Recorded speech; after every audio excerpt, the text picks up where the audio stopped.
Welcome back. We have a very difficult but necessary analysis to get into today. We do. We're going to be examining the source material around a criminal case that really, it exposed this profound gap between a public image and a very dark private reality. You're talking about the case of Ruby Franke? Exactly. The woman behind the 8 Passengers YouTube channel, which was, for a time, massively popular. And the sources we're working from here, that they provide a very comprehensive, fact-based timeline. Right. We can track her rise, the public concerns that started to bubble up, and then, of course, the criminal investigation and the very severe consequences. And our approach here has to be strictly impartial. We're sticking only to the documented facts from the public record. We have to. But we also have to approach this with a full understanding of the gravity of the abuse and, of course, with sympathy for the victims involved. Absolutely. The central question we really need to unpack is how. How does an online personality, someone who built this huge empire based on parenting advice? Millions of subscribers. Millions. How does that person transition into a convicted perpetrator of aggravated child abuse?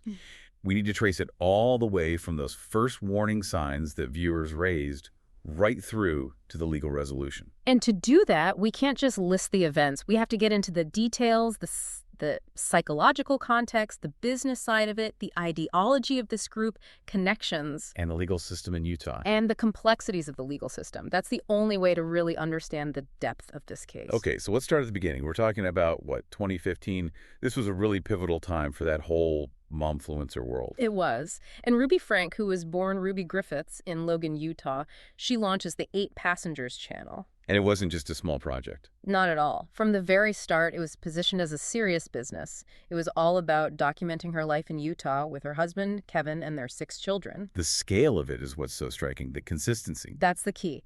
The sources say they were posting new videos 5 days a week. 5 days a week. And often at 6 a.m. on the dot.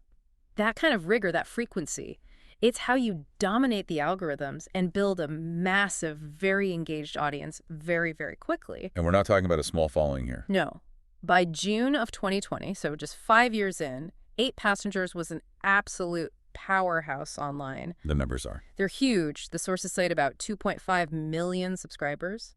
And they had amassed over 1 billion views. 1 billion. 1 billion. So they weren't just influencers. They were a major media business. And they were monetizing every single part of their daily life, especially their very specific parenting philosophy. And that model, the monetization, that's so important here. It's critical. This whole family vlogging world, it incentivizes this kind of total transparency, or what looks like transparency. Right. It blurs the line. It completely blurs the lines between a private family decision and content creation. Every argument, every punishment, it becomes potential content. Which is exactly why that turning point around 2020 is so important. Because as the channel got bigger, the specific disciplinary methods they were showing off, they started to attract not just views, but real alarm. Yes, and we can trace that alarm back to some very specific incidents. One of the ones that always comes up involved their son, who was 15 at the time. Okay. The details that were shared publicly were that he had been banned from his own bedroom for 7 months. 7 months. 7 months. He was forced to sleep on a beanbag chair. For a teenager, the psychological impact of that. Yeah. Losing your own private space for that long is it's immense. It's considerable. And that single incident, it really triggered this huge wave of online discussion and scrutiny. People started questioning the health of their parenting style. There's another one, right, with their youngest daughter. Yes. That incident really showed this pattern of prioritizing strict rules over, basic needs. The sources say Franke sent her 6-year-old daughter to school with no lunch. And the justification was that the child was responsible for making her own lunch. Yeah. A 6-year-old. But the school got involved. Yeah. That's the part that really stands out. It is. The school staff called her, obviously concerned that a child was going hungry, and Franke refused to bring her lunch, just flat out refused. So it shows this unbending commitment to an ideology, even when it's causing direct physical distress to a small child. Exactly. And it was part of a larger pattern. Okay. The sources document other severe punishments. Such as? Well, there was the instance of sending a child to one of those wilderness camps for troubled teens, which is a very extreme, very costly intervention. Right. Not a casual punishment. Not at all. And then there were the psychological tactics, threatening to behead a child's stuffed toy, for example. Just an act designed to create fear. Complete control. And then there was the time she told two of the children that Santa Claus wouldn't be bringing them gifts for Christmas. And what was the reasoning she gave for that? Her reported rationale was that the children were too numb to respond to other punishments. So the goal wasn't just obedience, it was a specific emotional performance she was demanding. So as all these reports piled up, it went from just online comments to something more organized. It did. A Change.org petition was started, specifically calling for an investigation into perceived child abuse and neglect in the family. And the parents' response. They defended their actions, they claimed the incidents were all taken out of context, but you can see a direct correlation. Despite their defense, the public pressure mounted and the channel's popularity started to decline. So by 2021, the brand was in trouble. It was. The public's tolerance for these methods was clearly dropping, and it was hitting their bottom line. So this public decline of 8 passengers around 2021, 2022, it happened right as Ruby Franke's personal life was also imploding. That's right. The year 2022 was a major turning point. This is when she and her husband, Kevin, separated. Yes, Kevin moved out of the house. And right around the same time, the 8 Passengers YouTube channel was first suspended, then eventually it was just terminated. So her marriage and the platform that made her famous, they both end at the same time. Right. And that creates this vacuum that gets filled very, very quickly by a new, and I think we can say a much more dangerous professional partnership. And that's with Jodi Hildebrandt. Yes, a counselor. Ruby Franke shifts her career entirely. She goes from being a family vlogger to working with Hildebrandt's company, Connections, as a mental health coach. It's not just a new job. It's a completely new identity. She's not just documenting her life anymore. She's actively selling a methodology. A very rigid, and as we now know, a very controversial one. They create a whole new public presence together, a new video channel also called Connections, a joint Instagram account called Moms of Truth. And their business was offering parenting classes. Parenting classes, methodology sessions. They were moving from just showing their life to prescribing actions for others. So what was this Connections methodology? I mean, what were the ideas they were actually selling? Well, at its core, it was based on this idea of distortion. Distortion. Yes. In their view, if you felt any shame or depression or any kind of distress, it was because you were living in distortion. You were out of alignment with the truth. So the problem was always internal. It was always you. Always you.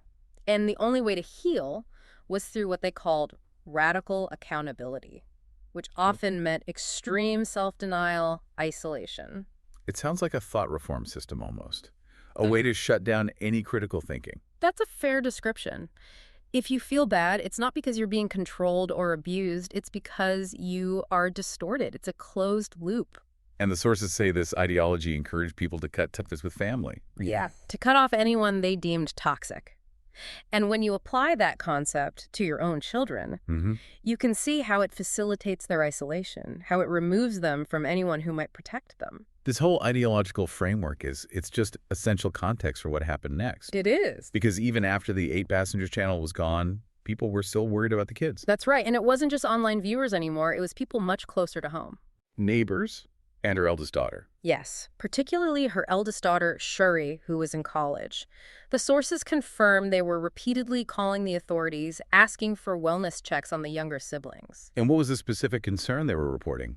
That Ruby was often leaving the children alone. So even as her focus was intensifying on this new business, there was this persistent pattern of neglect. Eventually, though, this new platform, Connections, it met the same fate as her first one. It did. In 2023, both the old 8 Passengers account and the new Connections account were totally terminated by YouTube, and she was blocked from making any new accounts. It was a complete professional ban. And Jodi Hildebrandt, the counselor behind the ideology, she faced professional consequences too. Yes, and this is a really important detail. Hildebrandt later surrendered her professional counselor license. Surrendered it. Yes, while the court case and a disciplinary investigation were pending. And that's a direct link. It shows the state recognized that her professional counseling practice was deeply intertwined with the criminal abuse that followed. So the end of Franke's online career in 2023, it was really just hiding this horrific escalation that was happening in private. Yes. Which all came to light on August 30th, 2023, that day in Ivins, Utah. It's the anchor of this whole story. And it was all because of the bravery of one child. The details of the arrests are They're truly harrowing. The whole thing was set in motion when Frank's 12-year-old son escaped from Jody Hildebrandt's house. And he didn't just walk out the door. No, he had to climb out of a window, a desperate act to get away. The condition he was in.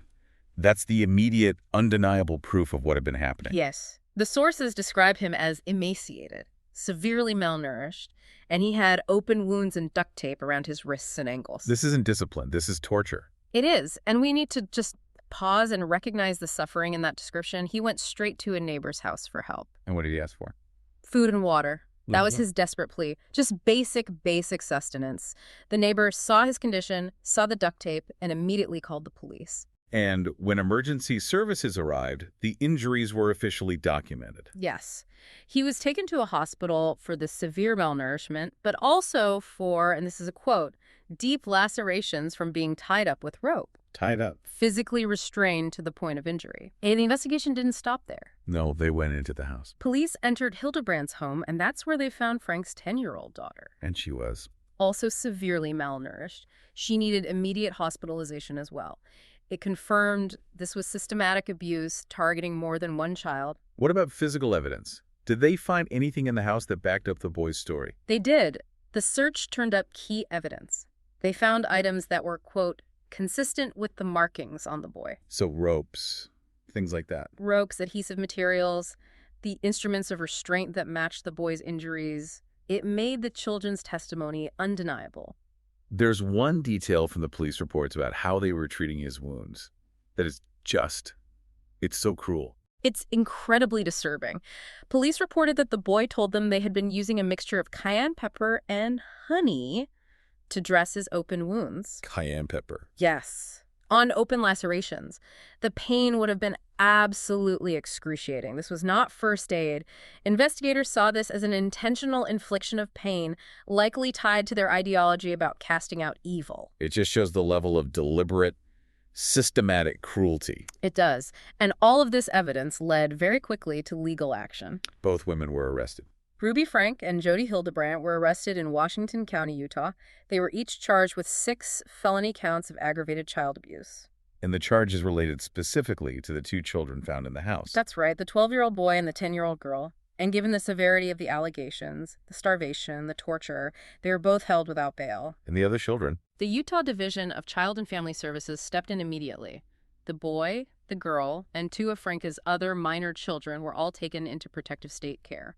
They had to be removed from that environment to ensure their safety and begin their recovery. With evidence that strong, the case moved toward a resolution pretty quickly. Let's walk through that legal timeline, starting with the guilty pleas at the end of 2023. The pleas were crucial. They prevented a long and what would have been an incredibly traumatic trial for the children. So Ruby Franke pleaded guilty first. Yes, on December 18th, 2023, she pleaded guilty to 4 counts of aggravated child abuse.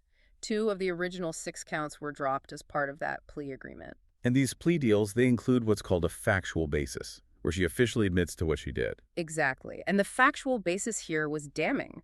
Franke admitted to specific acts like forcing her son to do manual labor outside for weeks without enough food, water, or sun protection. Which led to severe sunburns. Severe, dangerous sunburns. The plea also acknowledged her claims that the children were possessed by evil spirits. That established the motive, this distorted ideology, for the abuse. A key part of her agreement was about how the sentences would be served. A very key part. She agreed to serve her sentences consecutively, not concurrently. Okay, so can you explain what that means for people who might not know? Of course. Concurrent sentences are served at the same time. So if you have 4 or 5-year sentences, you just serve 5 years. Right. But consecutive sentences are served one after the other, back to back. So this agreement dramatically increased the minimum amount of time she would have to spend in prison. And Jody Hildebrandt. She followed suit. On December 27th, so 9 days later, she also pleaded guilty to 4 counts of felony aggravated child abuse. Her deal was similar, with 2 charges dropped. So that brings us to the sentencing on February 20, 2024. Now, this is where we have to explain Utah's legal system because it's different. It's called indeterminate sentencing. Right. It's often misunderstood. In a state with determinate sentencing, a judge says, you will serve 10 years.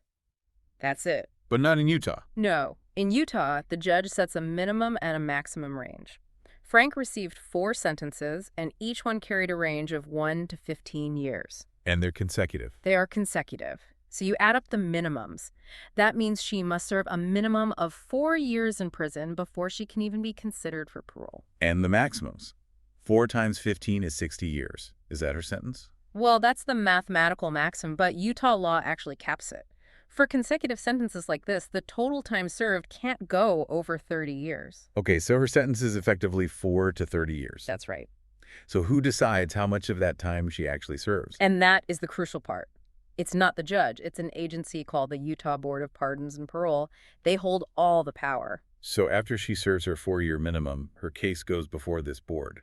What do they look at? They conduct a really comprehensive review. They look at the severity of the original crime, first and foremost. They assess her behavior in prison. Has she followed the rules? Has she been in therapy? What about external input? Absolutely. They review psychological evaluations. And, most importantly, they have to consider input from the victims. The children and their guardians can submit victim impact statements. So the children have a direct voice in how long she stays in prison. They do. The board takes all of that, the crime, her behavior, the victim statements, and they decide if she's been rehabilitated enough to be released. If they think she's still a danger, they can just set another parole hearing for years or even decades down the road. All the way up to that 30-year maximum. All the way up to the 30-year max. That's why it's called indeterminate. The real sentence is decided long after the trial is over. Okay, stepping back from the legal process itself, we need to look at the broader context here. And a big piece of that is the religious justification that was used for this abuse. Right. The source material confirms the Franke family were members of the Church of Jesus Christ of Latter-day Saints. But it's crucial to understand that the claims Franke and Hildebrandt made to justify their actions were a deep distortion of that faith. They weren't aligned with official doctrine? Not at all. They explicitly claimed that these extreme acts, the starvation, the restraint, were not only justified, but necessary according to their beliefs. Necessary to teach the children how to repent for sins. Yes, and to cast out evil spirits from their bodies. This framing, in their minds, it transformed profound cruelty into a kind of spiritual duty. And that bizarre sense of righteousness continued even after they were arrested. It did. The sources point to a recorded phone call from jail where Jody Hildebrandt shows just no remorse. She actually compared herself to a biblical martyr, claiming she was going to prison unjustly. Wow. And she even talked about the power of her example. It confirms she truly believed her actions were righteous, even when they led to her own imprisonment. So how did the rest of the family react to all of this? Ruby Franke's sisters are also family vloggers. They moved very quickly to distance themselves. They put out a joint public statement and then individual videos to emphatically disassociate from Ruby's actions. It was a necessary move to protect their own families and brands from being associated with the abuse. And Kevin Franke, her estranged husband. He had been separated from Ruby for over a year when the arrest happened. He filed for divorce in November of 2023. And it was finalized in March 2025. And he took legal action himself. Yes. He filed a separate civil lawsuit against Jody Hildebrandt for the abuse his children suffered. Which brings us to another major lawsuit, one that targets the Connections business itself. Right. This is the civil suit filed by Michael Tillman, who's the husband of a former client of Connections. And this suit accuses them of business fraud. Business fraud. But it goes further. It uses a very specific legal tool. It alleges that they were engaged in a racketeering enterprise. Racketeering? For an online coaching business. What does that mean in this context? Well, we usually hear about racketeering with organized crime, but the law, the RICO Act, can apply to businesses that exist as a vehicle for a pattern of criminal activity. So the lawsuit is claiming Connections itself was a criminal enterprise. That's the claim. That they advertised and sold fraudulent services, and that the entire business was structured around promoting a pattern of criminal behavior. And what illegal acts does the suit claim they were encouraging? The allegations are incredibly severe. The suit claims they encourage clients to commit illegal and harmful acts, specifically child abuse, child torture, and psychological abuse. So the argument isn't just that Ruby Franke was an abuser who happened to have a business. No, the argument is that her business itself, the methodology, promoted criminal harm among its clients. It's a huge accusation. The cultural impact of this case has just been enormous. So much media attention. Almost immediately. In 2024, Lifetime released a movie, Mormon Mom Gone Wrong, the Ruby Franke story. That speed shows you how fascinated the public was with this story. But that movie drew a lot of criticism. It did, from the person who matters most, really. Frank's eldest daughter, Shari, was very critical of it. What were her concerns? Her concerns were all for her younger siblings, the victims. She said they weren't contacted for the movie, that none of the money would go to them for their recovery, and that its release would just re-traumatize them. It raises that constant ethical question in true crime. Sherry also took control of her own narrative. She did. She published a memoir in January 2025 called The House of My Mother, A Daughter's Quest for Freedom. It's the first real account from inside the family, from someone who saw the danger and tried to get help. And then came the wave of docuseries. A huge wave. Hulu had Devil in the Family in February 2025, and that one was significant because her ex-husband and 2 eldest children participated. Right. Then Investigation Discovery released Ruby and Jody, A Cult of Sin and Influence, and then Netflix had Evil Influencer, the Jody Hildebrandt story at the end of the year. The sheer volume of content shows that this is seen as more than just a crime story. It's a cautionary tale. About online influence and trust and extremism. Exactly. #, closing thoughts.